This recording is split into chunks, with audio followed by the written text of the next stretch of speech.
On behalf of Beyond Trust and Carahsoft, we would like to welcome you to today's podcast, focused around the American Rescue Plan, improve cyber defenses and move towards zero trust, where Rob Efris, founder and CEO of Efris Federal Advisors, and Mori Haber, CTO and CISO at Beyond Trust, will discuss Biden's executive order on cybersecurity and what that means for zero trust.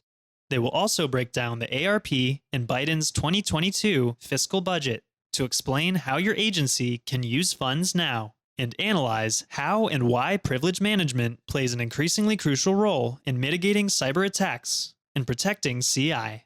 Thank you so much, Rob. Pleasure to having you with me today. My name is Mori Haber. I'm the CTO and CISO for Beyond Trust. As the CTO, I oversee the high-level strategy of our privileged access management solutions and remote access technology. As CISO, I'm in charge of the internal security and cloud security of the solutions we offer. You may ask why I have a dual role.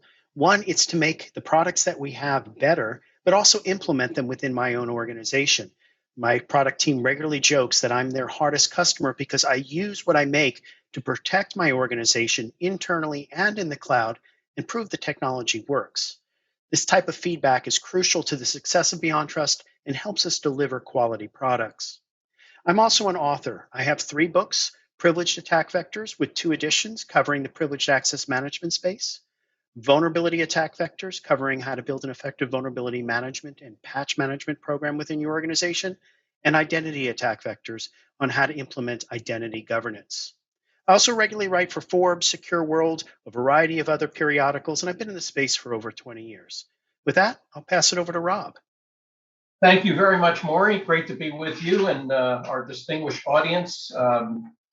Robert Efris. I am the CEO and founder of Efris Federal Advisors, a government relations and business development consulting firm that works with the public sector sales organizations of enterprise IT vendors that are selling primarily to the United States government, but also to state and local governments as well. I started my government career after getting a graduate degree in public administration from George Washington University.